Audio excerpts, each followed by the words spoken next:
All right, good evening, everyone. Welcome to the virtual public meeting for the Jove Solar Environmental Impact Statement.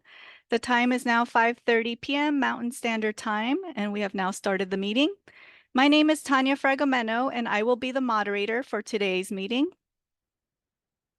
The meeting is being recorded and will be posted to the Project e-Planning website for anyone unable to join us tonight. Closed captioning is available. If closed captioning does not appear automatically on your screen, click on the CC icon, which is likely located at the bottom of your screen. If you're joining us from a mobile device, you might need to tap your screen to see the menu options. If you're having technical difficulties with using Zoom Webinar, please contact our support team at area code 757-690-2836. Again, that phone number is area code 757-690-2836. All attendees will be muted during this webinar until it is their turn to ask a question during the question and answer session later in the meeting. If you would like to let us know your organization is in attendance, please add your name and organization into the Q&A box, which is likely located at the bottom of your screen. You may also rename yourself to include your organization name if you like. I will now turn the meeting over to Mr. Derek Eisenbach of the Bureau of Land Management, Arizona, Colorado River District, Yuma Field Office. Hi, everyone. Thank you, Tanya. My name is Derek Eisenbach, and I am the project lead and the project manager for the Jove Solar Project here with the Bureau of Land Management, Arizona State Office.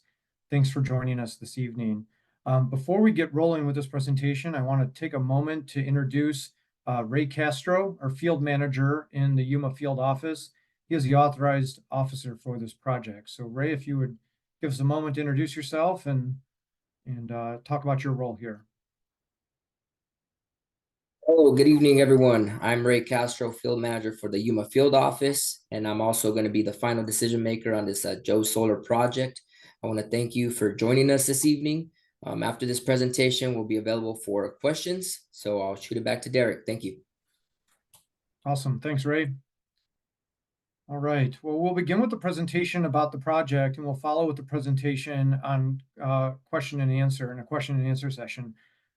Formal comments, that is, comments that you want addressed in the final environmental impact statement and included in the project record, must be submitted in writing through the BLM e-Planning project website via email, fax, US mail, or hand delivery to our Yuma Field Office.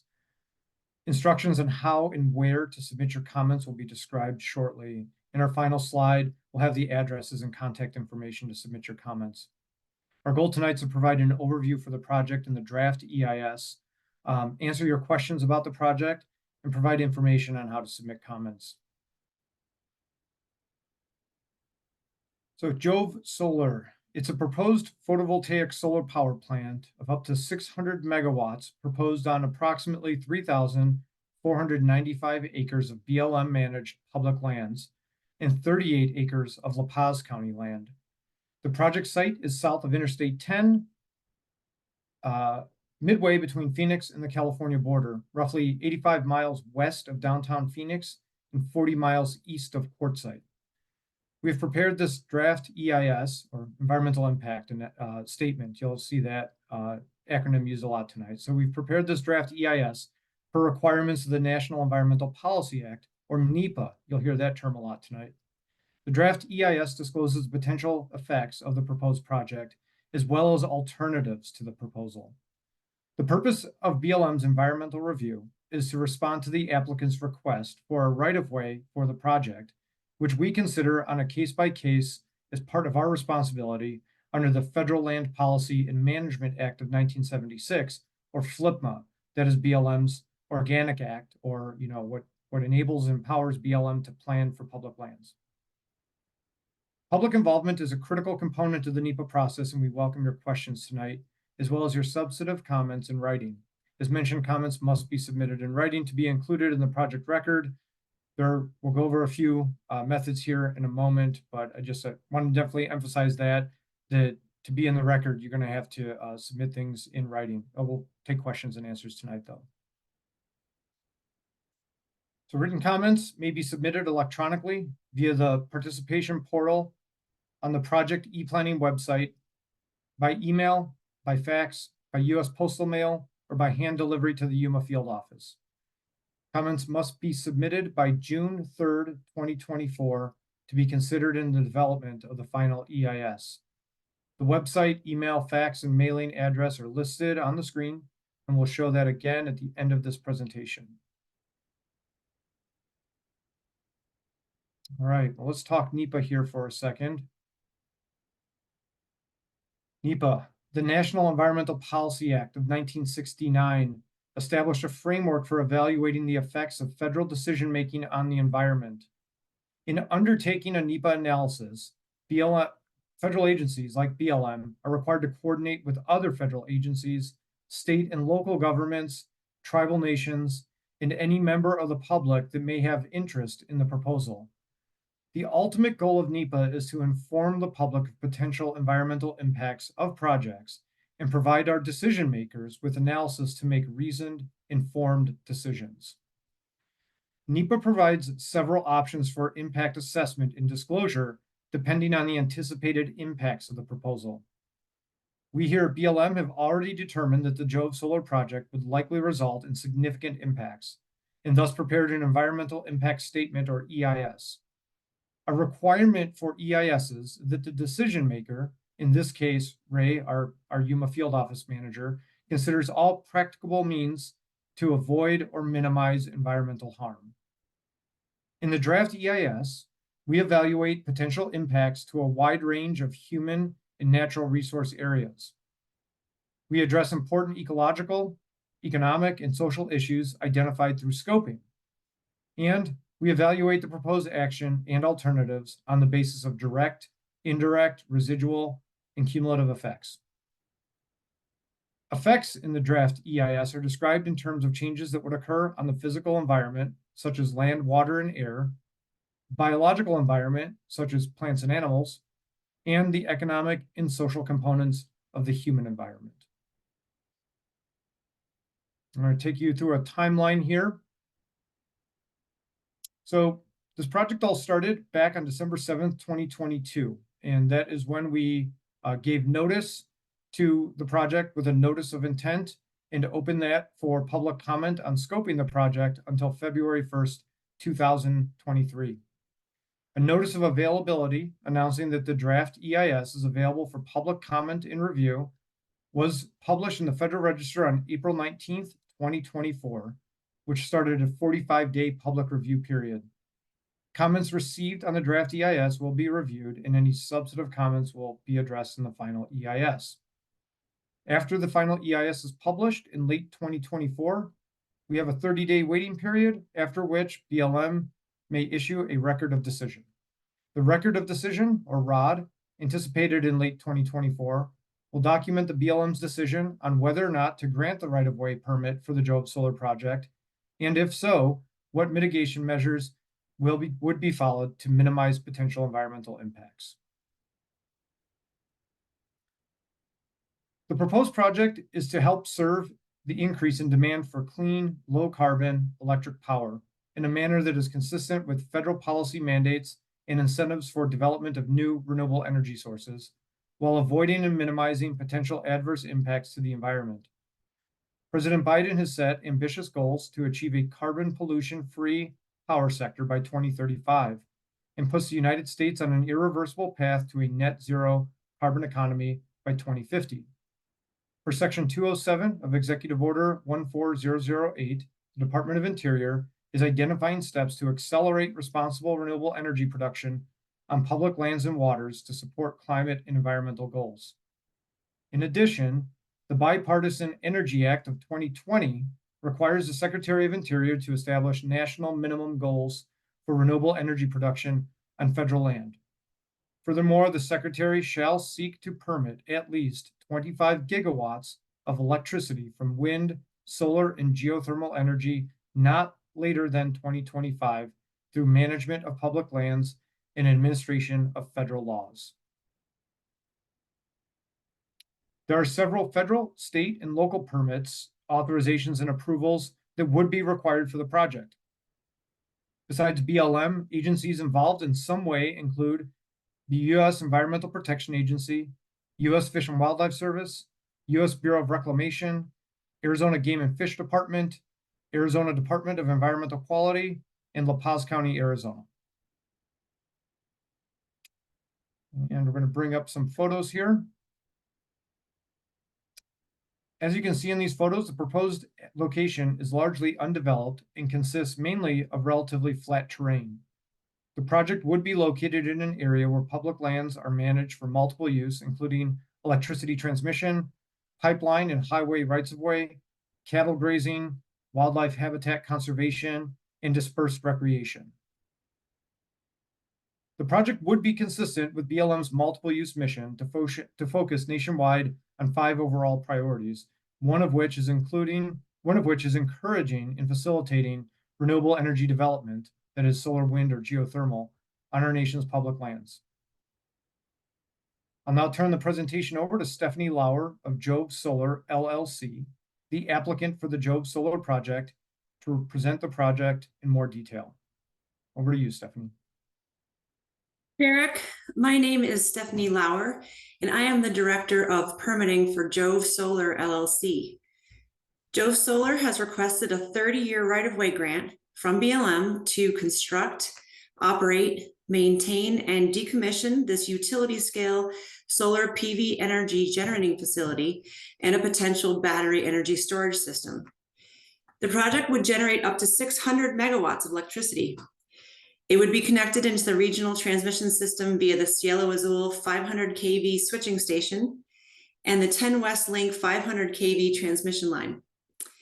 As part of the environmental planning process, we have developed plans and procedures that avoid or minimize impacts to the environment during construction, operation, and decommissioning of the facility. This figure shows a typical utility scale photovoltaic system. In general terms, solar panels are grouped into arrays. For this project, the solar arrays are on single axis tracking systems that follow the sun's movement across the sky.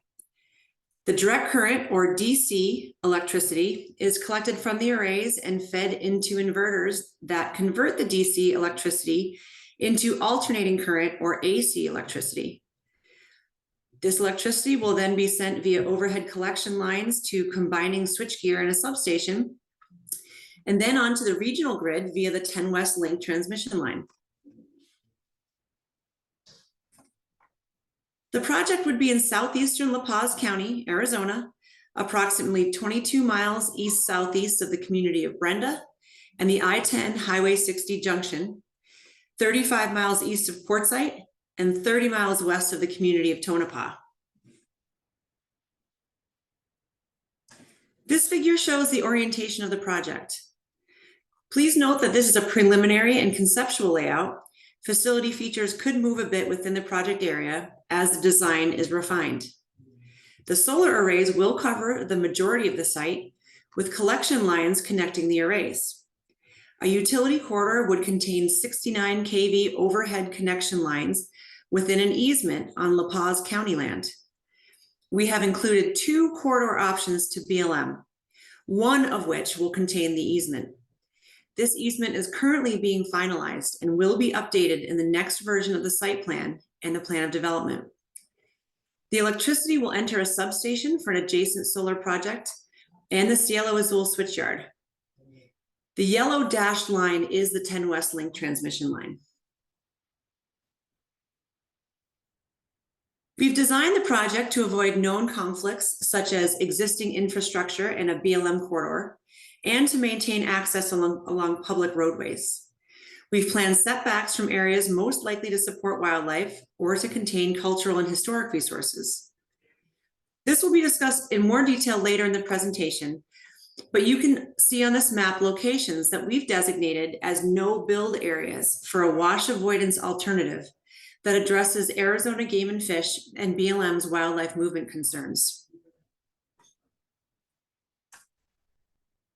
The overall construction period is estimated to be approximately 12 to 18 months, with a desired in-service date of second quarter of 2026. In general, pre-construction activities such as engineering, surveys, and pre-clearing surveys would occur in 2024. Construction of the facility would occur in 2025 into early 2026. Plant energization and commissioning would occur in spring 2026. And any remaining construction tasks, including restoration, reseeding, and cleanup, would be complete by summer 2026. I'll now turn the presentation over to Mr. David Plumpton, the contractor preparing the EIS, to review environmental resources. Thank you, Stephanie. In the draft EIS, we evaluated a range of environmental resource topics required by NEPA, which are listed on the slide. A wide variety of wildlife, including reptiles, birds, mammals, and insects, occurs within the project area, typical of the Sonoran Basin and Range and of the vegetation community in southwestern Arizona. This includes a few species with elevated legal and conservation status. The project would be located in habitat that has a high likelihood of supporting the Sonoran pronghorn, which is endangered pursuant to the Federal Endangered Species Act. However, this population is considered experimental and non-essential. This means that based on the best available information, the experimental population is not essential for the continued existence of the species. Additionally, the project is in an area that could be visited by other special status birds, including the Yuma Ridgeways rail, which is listed as endangered under the Federal Endangered Species Act. Southwestern willow flycatchers, listed as endangered, and yellow-billed cuckoos, listed as threatened, could also use the site. Several species of bats and birds are considered sensitive by the BLM and have a moderate potential to use the project site. Vegetation is typical of the creosote white bursage community, and there are no plant species listed as either threatened or endangered under the Endangered Species Act, and none listed as sensitive by the BLM that are known to occur in the project area. The project has a long cultural history dating from about 10,000 BC, but the area is not well studied for cultural resources, so the potential for detecting previously unrecorded cultural resources remains unknown. Cultural resources investigations for the project will be conducted to document prehistoric and historic sites, and an unanticipated discoveries plan will be developed for the project. The BLM will complete Native American tribal consultation regarding potential impacts that the project may have on properties of traditional, religious, or cultural importance. The project is in a grazing allotment managed by the BLM, which spans 145,165 acres. Specific to the proposed project area of 3,495 acres, the BLM issued 2-year notifications and requests for waivers to the leaseholders in February 2022. Jove Solar LLC is working directly with permittees as the project develops.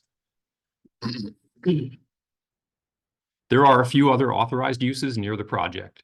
The Kofa National Wildlife Refuge, managed by the U.S. Fish and Wildlife Service, encompasses 665,400 acres and is 10 miles west-southwest of the project. The Eagle Tail Mountains Wilderness, which spans 97,880 acres, is 1.2 miles south of the project.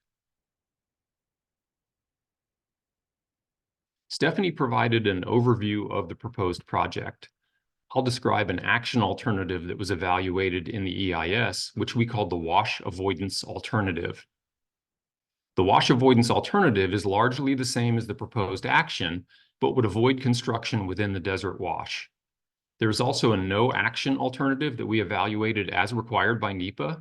Under the no action alternative, the BLM would not authorize construction, operation, maintenance, and decommissioning of the project. Once again, this map shows the wash avoidance action alternative. This alternative would avoid project features or construction in the channel floodplain and its vegetation, and would maintain connectivity of this comparatively high-value wildlife habitat. It would also avoid 3 known areas of environmental sensitivity, known as the no-build area, which you can see in the black cross-hatched area that is center right on the map. The wash avoidance alternative includes design features to minimize potential environmental impacts. These would be the same as used for the proposed action, but would also include additional air quality, wildlife mortality, and soil and vegetation measures. For air quality, this alternative would limit vehicle idling to 2 minutes for off-road equipment. Also, construction best practices would be implemented, including dust abatement to protect vegetation, worker safety, and air quality. To address wildlife mortality, this alternative would install features on the 69 kilovolt lines to minimize bird collisions. These features include fence reflectors, for example, bird flight diverters with Firefly brand reflectors, or the project would bury the collector lines. For soils and vegetation, overland travel and vegetation crushing with spot trimming would be the primary means of site preparation and would only be done where needed instead of high-impact site preparation techniques like disc and roll or bulk grading. The EIS analyzed various potential effects of the no action, proposed action, and action alternative across the resource topics that we mentioned. The EIS analyzed potential effects for the various phases of the project, including construction, operations and maintenance, and decommissioning and restoration. For impacts on certain resources, design features would reduce these impacts.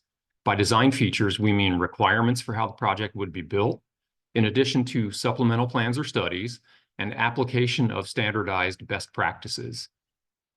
For any residual impacts that may remain after application of these design features, mitigation measures were prescribed. As mentioned, written comments for this draft EIS may be submitted electronically via BLM's e-planning website, by email, by fax, by postal mail, or by hand delivery to the BLM's Yuma field office. Comments must be submitted by June 3rd, 2024 to be considered in the development of the final EIS. On the screen now, we'd like to show you the e-planning website and where to click to submit written comments. This slide is the homepage for the Jove Solar Project. If you click on How to Get Involved in the left-hand column, it'll take you to this next web page, which describes public involvement opportunities and shows a calendar of events.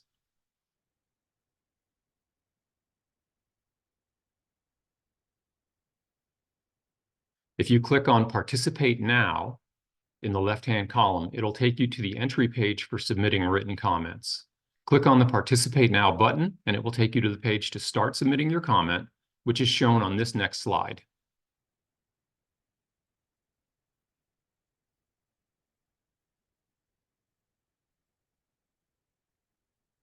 That concludes the presentation for today's meeting.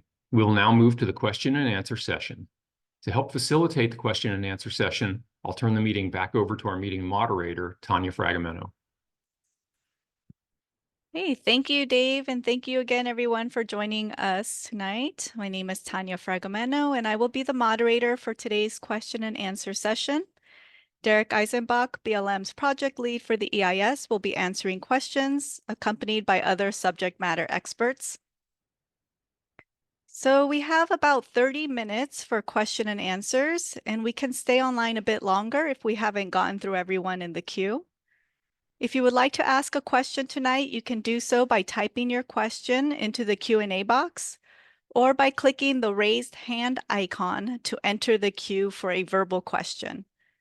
The Q&A and raise hand functions can be found on the bottom of your screen. If you're joining us online from a mobile device, you might need to tap your screen to see the Q&A and raised hand icons appear.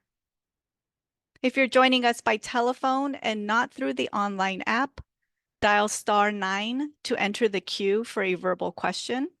You would then need to dial *6 to unmute once I've called on you. I will call on individuals in the order they entered the queue. If you're joining by telephone, I will call on you by the last few digits of your phone number. If you already had a chance to ask a question and have re-entered the queue for another question, I will call on individuals we haven't heard from first and then circle back to you if time permits.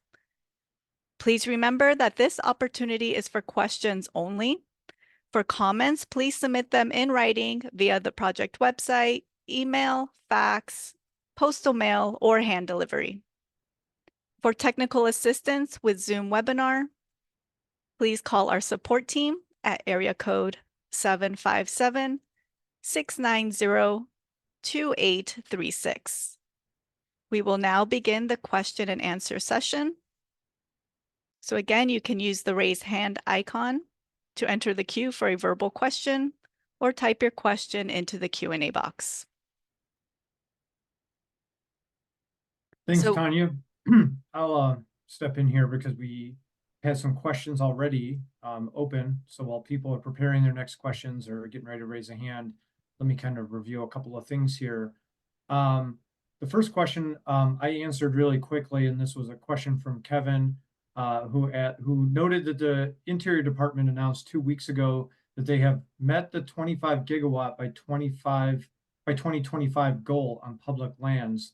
And I just wanted to confirm for Kevin that Jove Solar was not included in that gigawatt count, if you will. The project is not yet permitted. That is what we are studying and making a decision as to whether or not to do. So the 25 gigawatts are coming from other sources on onshore and offshore renewable energy projects. So that one I answered, and you can, if you go to the Q&A box, you can see that one. We have some other questions, and I'll start taking them from the top here. First question from Brian Green. Are you studying cumulative impacts based on all solar projects currently being looked at in Unit 41? So, Brian, if I'm not mistaken, and feel free to come off mute here, you're referring to Game Management Unit 41, which would be the Arizona Game and Fish Hunting Range is GMU 41. Is that correct? I'm not sure that Brian is still on the line. All right. Well, I will Okay. answer for the benefit of everyone in here, or if somebody's behind. I know we have a few folks from the recreation and hunting community that may be interested. So the cumulative impact analysis area, which is the area by which we kind of aggregate other projects to understand what cumulative impacts this one project may add to it, is a 10-mile radius from this project. GMU 41 is a pretty big game management unit that extends across the Harquahala, Palomas Plains, and all the way down to the east side of Yuma. So the game management unit is not congruent to our cumulative impact analysis area. So that's just an FYI. That is something that we can definitely look into. And if there's further questions on that, you can send them our way, and we might be able to get a more refined figure or analysis out on that one. Next question is from Ed LaRue. Among TNE species, I didn't hear mention of Sonoran desert tortoise. What have studies found about tortoises, and are any identified tortoise corridors affected? With this, I will turn it over to Dave Plumpton to talk about the impact analysis on desert tortoises.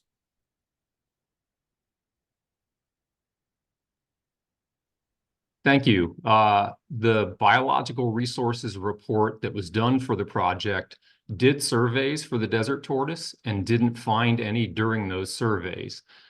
So that was the impact that we wrote into the EIS. So hopefully that answers the question, but please let me know if there was something else to it.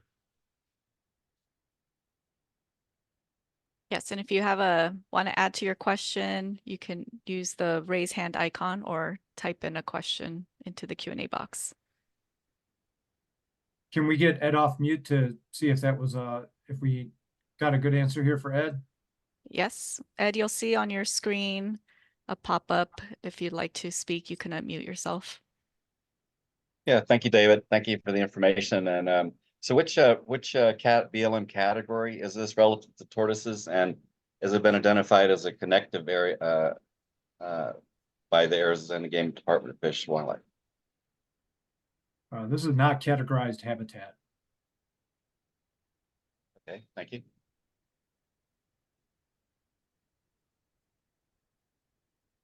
Right. So it's also not a connector or identified as a corridor by the state.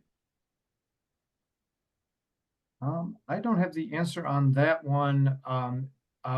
With the state data, I know it's not BLM categorized habitat. Hang on a second, we'll circle back around and see, just double check and make sure we get the correct answer for you, okay? Thank you very much. Thanks. All right, well, while we search for an answer on that one, we'll go to the next question from Kyle. What are the decommission procedures at the culmination of the lease, and have these proposed practices been proven or utilized elsewhere? So let me send this over to Stephanie Lauer at 174 Power Global, Jove Solar LLC. And she can talk a little bit about her team's design for reclamation. And we have some expertise on this. So take it away, Stephanie. Sure. So I can answer very generally. And we also have our engineering Vice President Brian Quinn on the line. So we will be developing a decommissioning plan that's a required plan for this process. It's a lot of the strategies are consistent with all utility scale solar projects in the Western US.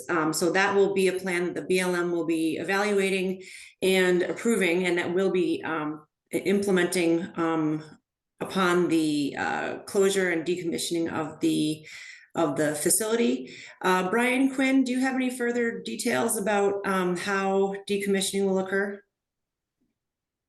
Yes, basically it would almost be construction in reverse. But to answer the question, have these processes been kind of proven? There are very few PV facilities or solar generating facilities which are old enough to have been decommissioned in the US at this point. There are a few examples around the world of projects that are maybe over 20 years old where there's been some decommissioning. But basically we'd remove all of the structure above grade, pull out the foundation posts that are typically driven, 5 to 8 feet below ground. So those would be pulled out, and we'd remove all the construction down to a depth of about 3 feet, which is generally, kind of where most of the infrastructure is. Cables and that kind of valuable material would be pulled up and sent off to be recycled, as would all of the steel and aluminum.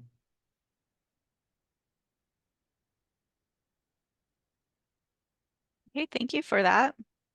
Okay, so I think we can go back to Derek. You have the response on the desert tortoise. Yep, and let's go back to Ed here, and I'm going to turn it over to Tiffany Shepard. She is our threatened and endangered species lead here at BLM Arizona, and she can chime in a bit about the desert tortoise habitat. Go ahead, Tiff. Hi, Ed. Yeah, just to follow up on the Sonoran desert tortoise. It's not currently listed as threatened and endangered, so that's why it wasn't mentioned earlier, but it is a BLM sensitive species and a species of concern by Arizona Game and Fish. So we're addressing it within the EIS. And the habitat is considered to be dispersal, possible dispersal habitat between their preferred areas, which are more like mountainous areas. So we are looking at putting in measures to allow them to continue to disperse through the area, such as the wash avoidance alternative, and also looking at possibly allowing them to get through the fencing by creating little cutaways or raised fencing that allows the tortoises to continue through the site.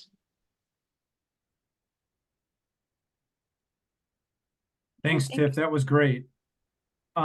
While we still got you on camera, I wanted to skip ahead a question here. Another question about species impacts. Kevin asks, please define an experimental population and what makes it less important.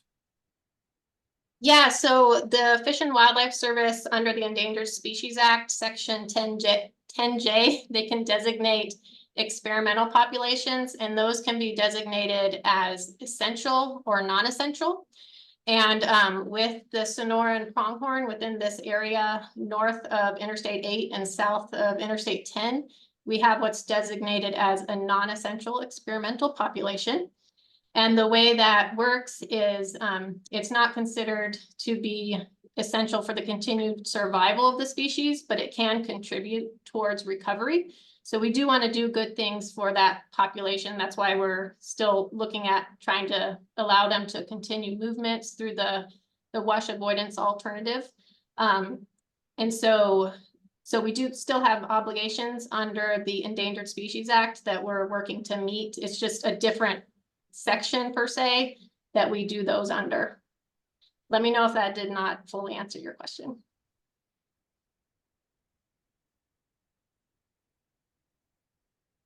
Okay, I think we're good and can move on to the next question. All right. Seeing no other questions, Kevin has a few more in here, so we'll stick with Kevin's questions for right now. And I will go to the question regarding grazing allotments.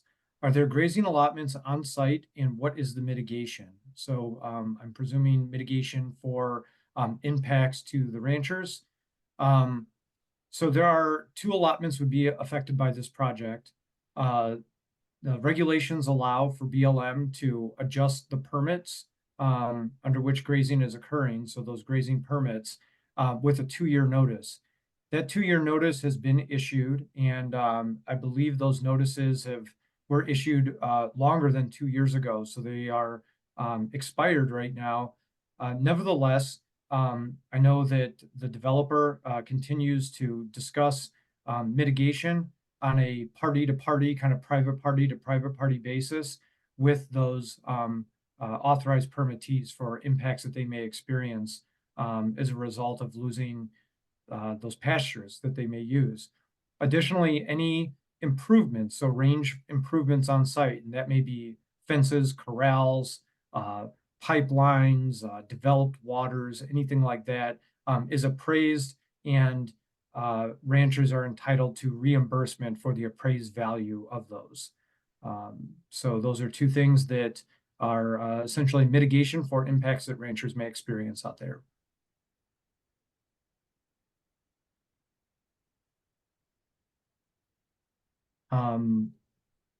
Let me go to a question here from Rebecca Davis. Does the Western Solar Plan DEIS currently under consideration impact the project or approval process at all? So this one I'll take right now, and I may lean on my colleague here, Nancy, for some guidance on it, but I think I got a pretty good handle on it. For those of you that are not familiar, I mentioned earlier how we consider rights-of-ways, including solar rights-of-ways, on a case-by-case basis. And that is essentially, use of the land for 30 years, proposed to be even longer under new rulemaking, currently proposed for a final rule right now. But essentially, is the land available or not? This land under our current plan, that's called the Western Solar Plan that was published in 2012, this land is available. Subject to what's called a variance process, which is kind of a pre-application due diligence phase that a project kind of clears before moving forward into NEPA, where we are right now. This project received a variance and has moved forward into NEPA. Currently, though, the Western Solar Plan is being looked at as either a revision or a replacement, depending on how you look at it, that would recategorize some of the lands out there under different alternatives. So there's right now 5 different alternatives being considered in that Western Solar Plan, the revised or revision and that DEIS has been published and that comment period has been closed. I do believe that all alternatives, certainly the identified preferred alternative for BLM, but I do believe under almost all alternatives except I think the degraded lands alternative, this project would still be in conformance with the land use plan. So hopefully that helps you answer it. Long story short, we don't anticipate a decision based on what's been identified as a preferred alternative that would somehow make this project a non-conforming project in a future land use plan decision. That being said, we can't be pre-decisional, and it is probably kind of inappropriate for me to sort of speculate on that. And so I qualify that speculation by saying what's been identified as a preferred alternative, but no decision has been rendered in that. The decision could be that preferred alternative or some sort of blend of other alternatives, or even another alternative in its entirety, and that may impact the project a bit. So hopefully that helps answer your question, Rebecca. Okay, so Derek, let's go to the couple of questions we have for people that are in the verbal queue. Oh, okay. Missed those. Go, let's go. Yeah, sorry. Go ahead and do those. We'll start with Judy Homan. You'll see on your screen a pop-up to allow, you can mute your mic.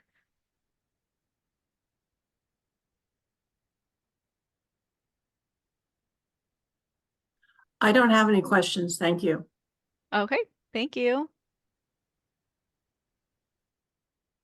Okay, now John Fougat, you'll also see a thing pop up on your screen to unmute yourself.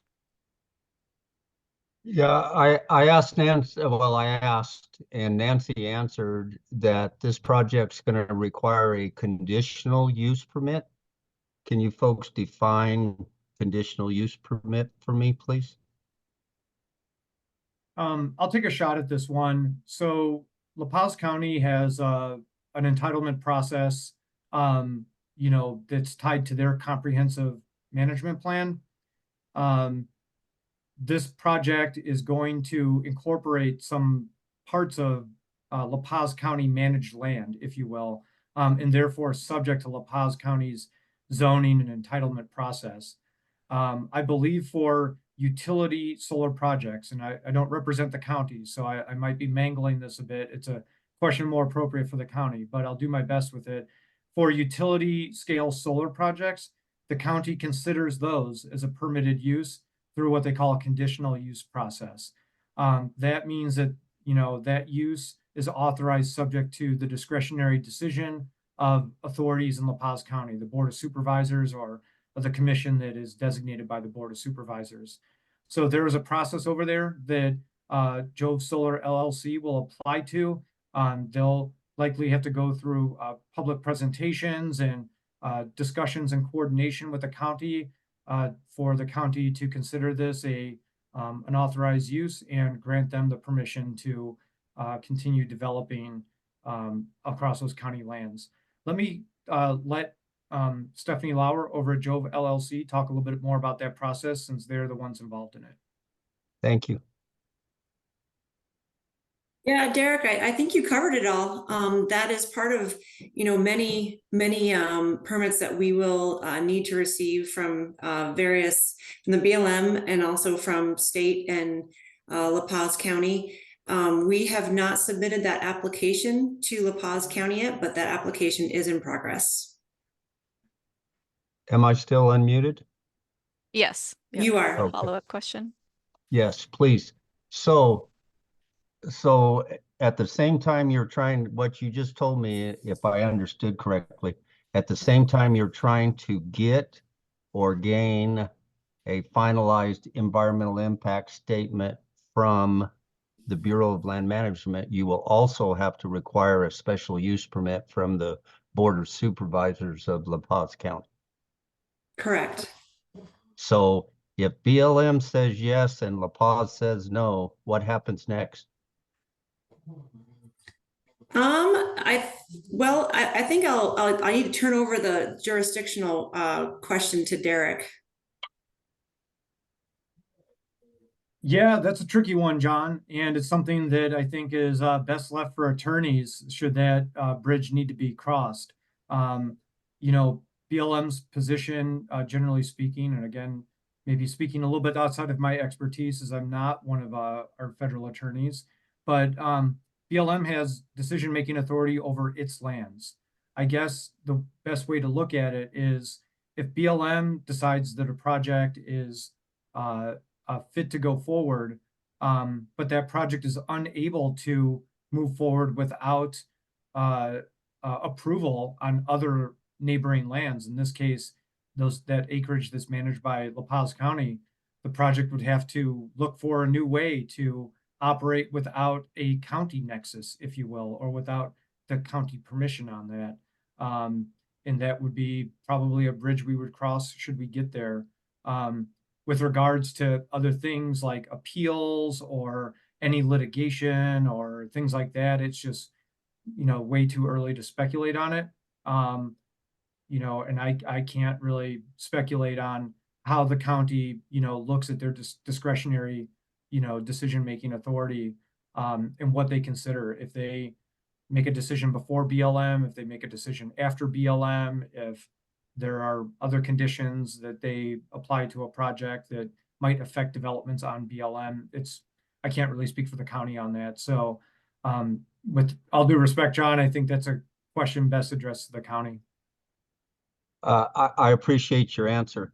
The reason, so all of three of you that I see on my screen, the reason I asked the question, I belong to a local club, Yuma Valley Rod and Gun Club, and we had an issue with a solar field wanting to be put on state land. And because it required a special use permit from the county, which was denied, that solar field hasn't started. So we consider BLM land public land, just like we consider state land, even though it's controversial to whether it's public or not. So being that it was, I'm assuming that although it's BLM land, it's all in La Paz County, correct? That's correct. Okay, so that was the reason for my question, and just trying to understand, because this is a pretty big project. As long as, me personally, as long as you satisfy the Arizona Game and Fish Department, I'm good. But if you don't, we need to sit down and figure out how to fix that. Great. Thanks, John, for your comment. You're very welcome, and thank you for the opportunity. I'll just pop on real quick, John. Those are some good questions. I would say that La Paz County and also Arizona Game and Fish are two of our cooperators that are working with us on this project. So we're keeping them informed as we move ahead and incorporating their suggestions for what they would like to see in the project. So we're definitely not hoping to take, we definitely don't want to surprise them with anything in this project. Yes, ma'am. Thank you, Nancy, very much. You're welcome. Okay, let's do, thank you, everyone. Let's do Kevin's 2 questions that are in the Q&A box, and then we'll go over to Pat Headington in the verbal queue. Okay, great. So let's bring up this question here. Kevin asks, the project site is located in VRM Class 3. So that's Visual Resource Management Class 3, which is a designation in our resource management plan, which prohibits development that dominates the view. Other states' BLM's districts amend their RMP. In this case, you have no plan amendment. Why is that? So I am not a visual resource management specialist. I can get this going, and I may turn this over to Ray Castro, who's in his former life was a recreation planner and may be able to help out on this. So Ray, I'm going to start off here, and then I might turn it over to you to answer. So there's a difference between visual resource management class and visual resource inventory. And I guess a way of looking at visual resource management is that it allows for moderate changes to the landscape, and the changes to the landscape are going to be based on visual resource inventory. And so it's not like a management class that's looked at in a vacuum.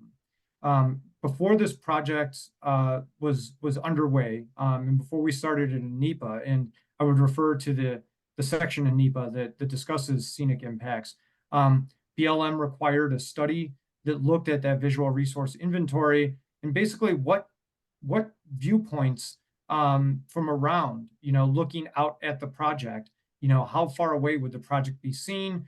Would that project dominate the landscape view from those viewpoints?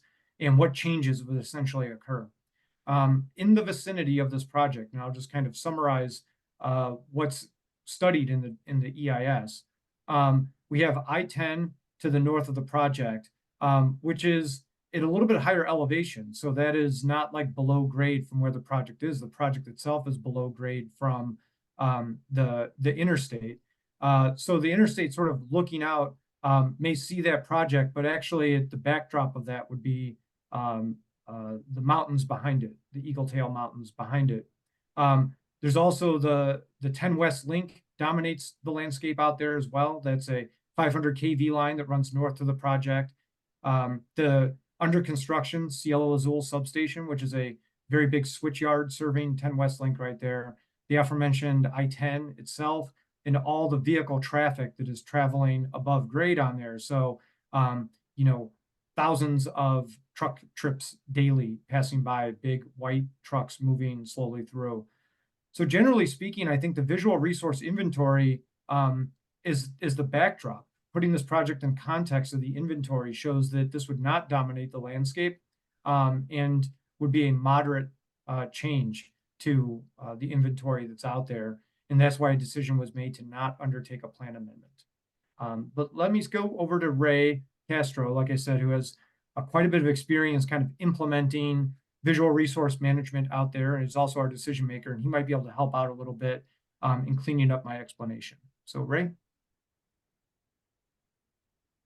Thank you, Derek. And you basically hit on all those points. You talked about the foreground, the middle ground, the various zones, the background zone, and the highways and other features that have a different for the visual resource inventory. So the foreground, middle ground is anything, you know, less than 3 to 5 miles away. And then the background would be less than 15 miles away usually. But aside from that, you basically hit on everything that we did analyze so far. Thanks, Ray, for making me feel better about myself, and I didn't mangle that too much. I'm learning the intricacies of all of our many resources that we manage. I appreciate that, and hopefully that answered your question, Kevin. We do have that section in the draft EIS, and you are welcome to review that, of course. We've got all that detailed out. I want to go to the verbal queue right now where we have Pat with a hand up. So Pat, let's go to you.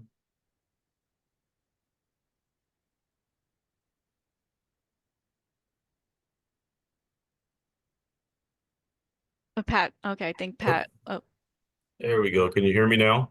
Yes. yes. Okay. I get device here. I'm not used to operating on in any. So to piggyback on Mr. Fugate's comments, we appreciate BLM and Jove Solar working with Game and Fish.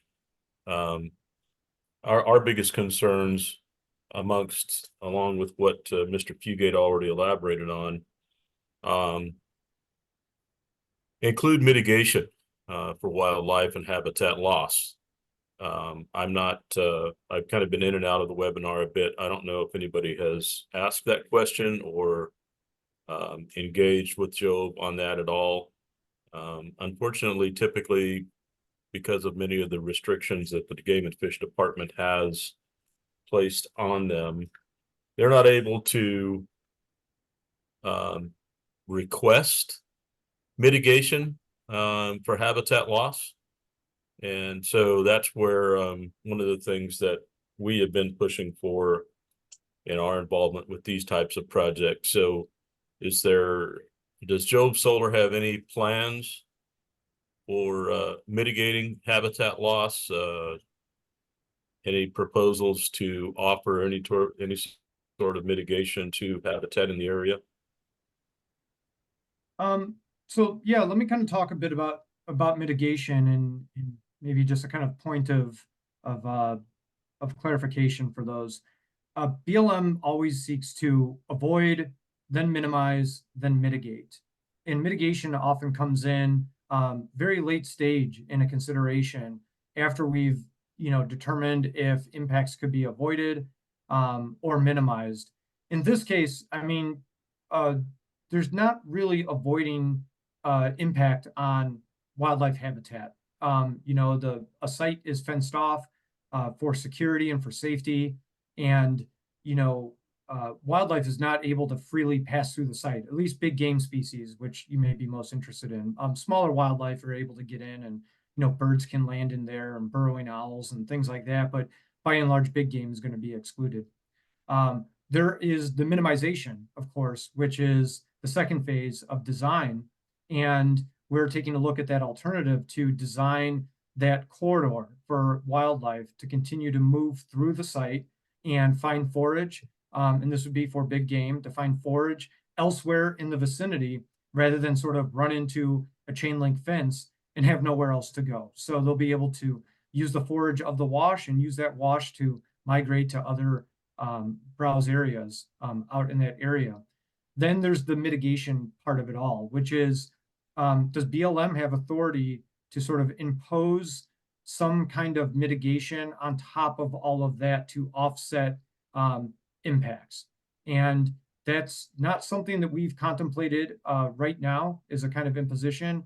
I think in part because we don't have a clear policy or an agreement or a program that establishes some kind of mitigation, whether it's compensatory mitigation or a one-to-one land mitigation or things like that. And so that becomes a question that BLM is going to have to look at as we approach a decision as to whether or not we have program guidance to impose mitigation, or if impacts have been reduced enough that we can bypass mitigation, or what voluntary measures that 174 Jove Solar LLC may commit themselves to.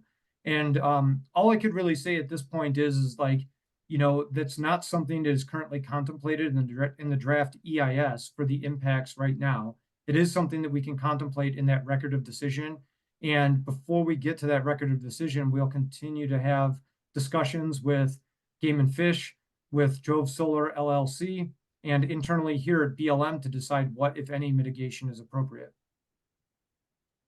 Just a follow-up question, if I may, Derek. It seems to recall in one of the seminars or in one of the different meetings, I heard something about a policy or practice of no habitat loss. Is that something that's currently part of BLM's considerations with projects such as this? Well, under our current plan, so, and this is another little wrinkle of like how these chips all come together, how the puzzle piece kind of all fits together. Where the wildlife unit where this is in, the BLM manages, and under the Yuma RMP, for example, the Yuma RMP says, hey, you know, like avoid this area for development. And if you have to do development in there for some reason, aim for a no net habitat loss.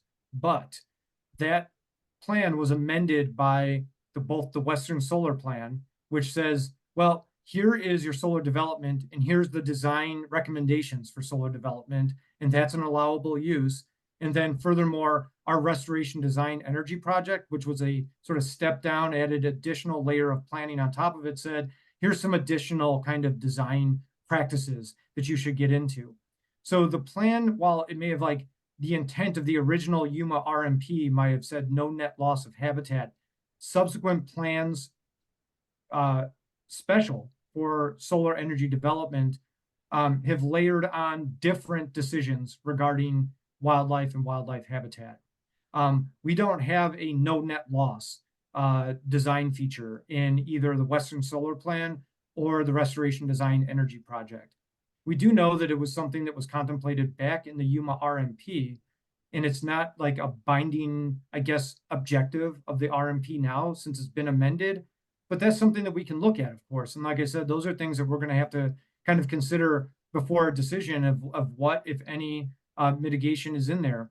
The mitigation that we do have, or I should say the design features that we have, it's less about that imposition of mitigation at the end, but it requires a ecological management plan in there. So that's something that is to be developed, is being worked out with our cooperating agencies right now to look at habitat and ecological management beyond just the design of the project, but going forward. And for all kinds of wildlife, that will include monitoring, perhaps mitigation triggers if, you know, impacts are detected that were not contemplated fully in the EIS or exceed certain thresholds. Those are like really, I guess, kind of drawn out parts of planning that go into a project before we reach a decision. And we're not there right now. We're sort of taking a look at the impacts, if you will, the kind of worst case. And I think our job before us as we get to a decision is, you know, per NEPA regulations, how do we get to a better case or a best case if we're going to authorize this project? And that's just a process that we're going to have to continue to work through.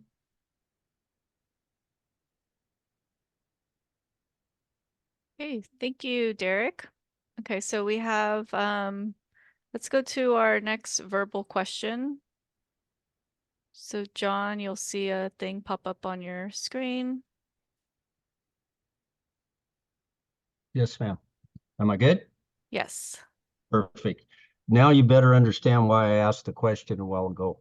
Because to piggyback on Pat, and Pat and I both belong to the same club. So for everybody to understand that and not be hiding anything.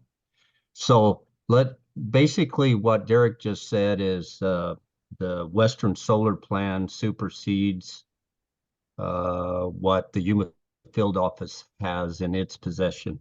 And I understand you got to do whatever supersedes whatever you got to do. This was the purpose of my asking whether La Paz County decision would help us influencing Jove Solar, for example, to mitigate for wildlife. Just because BLM doesn't think that maybe there's a purpose or a need for mitigation of wildlife. Yeah.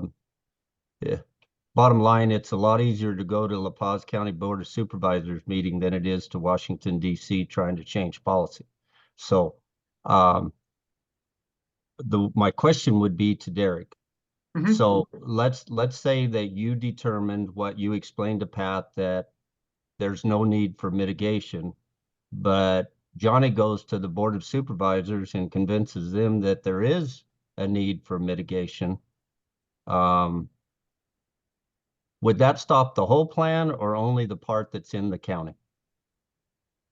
You know, I really couldn't give you an answer on that. And I wish I could, John, but it's just kind of like premature and speculative to know how any decision would be affected by that.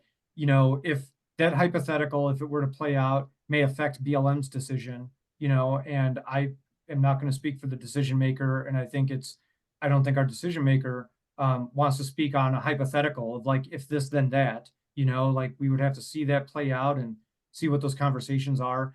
It would be a consideration as well for Jove Solar LLC to see if they could, you know, design a project without a county decision in there, and if they could move forward with a project that wouldn't involve the county. And that would be also for attorneys to kind of figure out whether or not county discretion and authority would supersede BLM's discretion and authority. And that, of course, is something that is would be a legal decision and a legal precedent. And I just really couldn't speculate on it at all. I will say that you are right in that approaching La Paz County is probably a heck of a lot easier than going to Washington, D.C. That being said, we do listen to your comments and we are concerned about our local communities. It's BLM's position to be a good neighbor to all our stakeholders and to all the different public users of land. And so our ears are open, and I don't want to sound like I'm dismissive of your comment at all. It's just too hard for us to speculate on if this, then that, and how it will all play out, especially when we're talking complex legal issues. I completely understand, and I have really thick skin, so you can be as tough with me as you want to. and I appreciate your directness, because then there's no misunderstandings. I just want to explain that there is going to be a loss of wildlife habitat, irregardless of where it's located, whether it's on BLM ground or state land or wherever. There is always going to be, even on private land for that matter, but we're never going to tell a gentleman that owns his private land what he can and cannot do with his property. But I would strongly suggest to the young lady that I've seen on the screen from Jove Solar that would be something, as this process moves forward, you guys having to follow NEPA, with Hobby going back to the Game and Fish Department and asking a simple question: could there be something we could do to help this move forward in a positive, smooth manner? And what could we do because I'm pretty sure if Hobby went to the department and asked if there's any wildlife habitat loss, I'm pretty sure that they may have a different description of the word loss than you did. Does that make sense? Yeah, and I mean, that's part of why we're open to comment right now is for, individuals and agencies to come in and say, whoa, whoa, whoa, like your analysis, the way you've designed your analysis or the way you've described your analysis it doesn't reflect the way I see your analysis or the way that another scientist looks at this area or something like that. So we definitely want to collect those comments, and bring those in for sure. And all I can tell you, John, is like we hear you and we understand, your concerns, the concerns of your friends and partners in the recreation community and in the hunting community. We're listening to you, and we encourage you to take a look at the analysis and tell us if you feel it's enough, or if it needs to go farther, or contribute any other thoughts that you have on it. Understood. And the last statement I'll make is suggesting something for habitat loss. Should it be determined to be that I'm somewhat accurate, I guess, today, is a whole lot easier than trying to change verbiage in a preferred alternative. This isn't my first rodeo dealing with NEPA, and you guys do have to go through the NEPA process. I completely understand that. But having things fixed before a ROD gets signed makes that ROD getting signed a whole lot quicker. Absolutely. Yeah. Anyway, I thank you both, the two I can see on the screen, for this opportunity. It was greatly appreciated. You got it. Thank you. Thank you. So we don't have anyone else in the verbal queue. But if you do want to ask a question verbally, please go ahead and enter the queue now. Let's do the few questions we have in the Q&A box, Derek. Sure. So I'll just take them from the top here. We've got a question from Kevin. How are Gila monsters relocated, and what is the plan for Jove Solar? The plan, well, there'll be a wildlife management plan, an ecological resource and wildlife management plan, and that will address what to do with, during construction, during operations, and post-construction, and decommissioning. I don't involve myself in handling wildlife or construction sites and things like that. My experience with solar is this: most of the time, animals are given space to leave on their own accord. They may be relocated, especially sensitive animals, if they are present themselves during construction. Any animal mortalities are reported to BLM. That's a pretty standard discussion. I think if there are Gila monsters on site, and I don't know that there are, I don't think that this is great habitat for Gila monsters. They're a pretty cool venomous lizard, for those of you that don't know. I think they like rockier terrain and terrain that's a little bit more vegetated. But nevertheless, if they do occur out there, I think we would consult with Game and Fish on the best way to handle and relocate Gila monsters that would present themselves during construction or operation.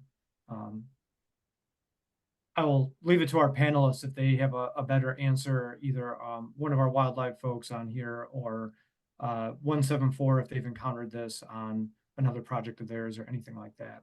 But yeah, I'll just jump in, Derek. I think you've covered it very well. They're very low likelihood that they would be on this site. They like rockier bajadas. But if they are found, then we would work with Game and Fish. So. All right, thanks, Tiff. Next question in the queue is from Ed. During the meeting, BLM said that part of the biological technical report could be made available if requested. I'm requesting a copy of the biological technical report. Please send it over to Ed. All right, noted, Ed. We will discuss that. We've had a few questions or comments regarding the biological technical report. There is some sensitive information in that report regarding species and location, but whatever we're able to make available and publish, we will. So stay tuned on that, Ed, and feel free to check in with us on that. So thank you. Next question from Judy. How does reinstatement of BLM's mitigation policy in 2021 factor into solar energy development projects?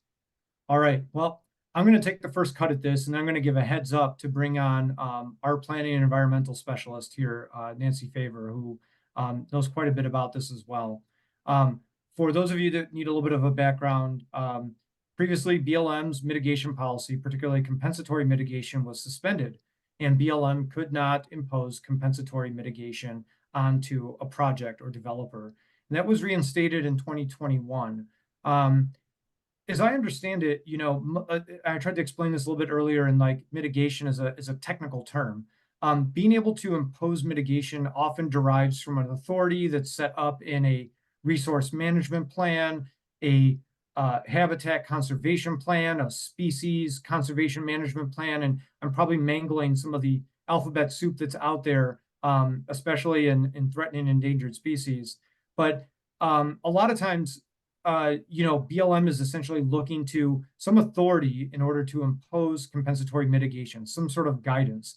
I don't think BLM or any agency out there for that matter pulls kind of compensatory mitigation out of their head. Like, oh, hey, how about $50,000? And how about you pay that person over there? You know, like there's usually some sort of, you know, program or, you know, thought process that is well justified and kind of nested into something larger for that.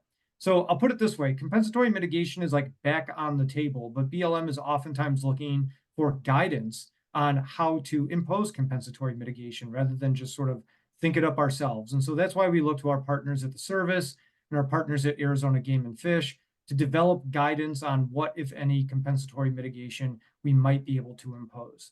Additionally, there's a new public land rule that is being finalized as well right now that offers things like conservation easements and really creates, I think, new and novel ways that mitigation may be developed for projects that remove certain features of the landscape that BLM manages for. So think about mining, realty actions and rights of ways, or other things where, you know, the mitigation might be appropriate. And so that rule's kind of brought some new things in, and this is like brand new and fresh, and I can't really talk about how we may or may not be able to lean on that in thinking about, you know, novel mitigation. So in terms of a general thing, I think that's the way I can kind of answer it. But let me give it over to Nancy and see if she has anything that she might be able to add to this. She's really an expert on this as well. Oh gosh, I wish you wouldn't say that. I'm afraid I'm not an expert on mitigation. It is really new to us what our policy is getting reinstated.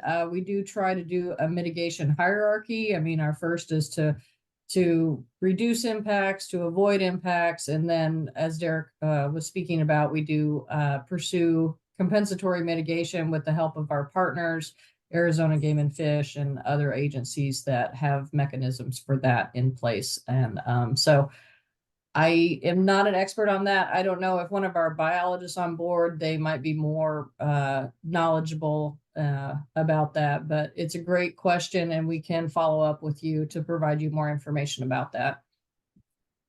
Thank you. Thank you, Nancy. Yeah, and if anybody else with BLM has some recent experience with mitigation, feel free to chime in. Part of it, Judy, is it was gone from us for so long. I think some of us forgot how to approach it or how to do it. And as Nancy said, we're still kind of fumbling and finding our way back into how we might be able to use those tools to benefit public lands.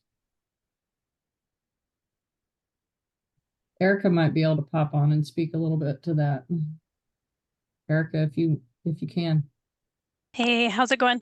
Yeah, Erica Stewart, I'm a project manager for BLM as well. Specifically to mitigation, for the general everyday species and habitat that we manage, we have different management plans that are specific to the species. So we talked about Sonoran Desert Tortoise a little bit.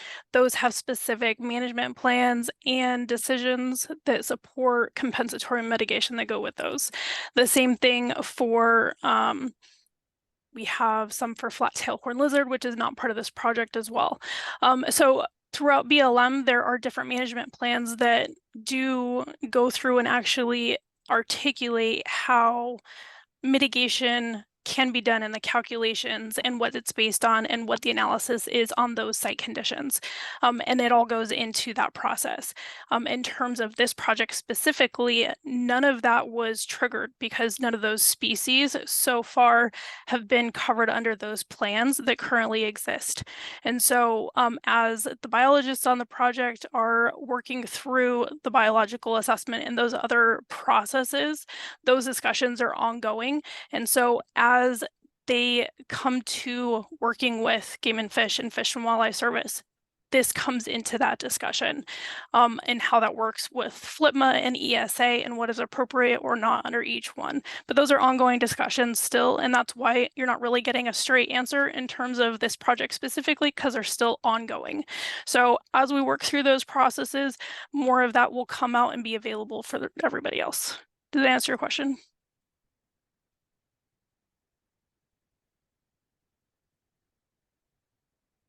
That was a typed question, so she might not be coming off of mute. But thanks, Erica, for that.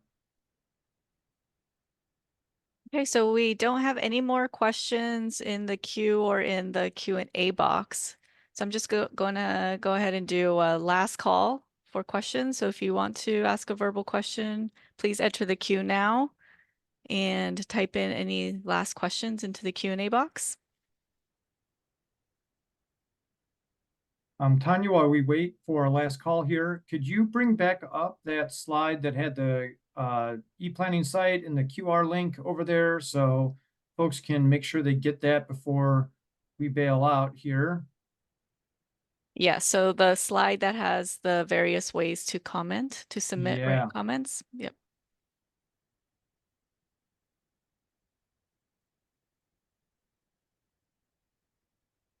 There we go.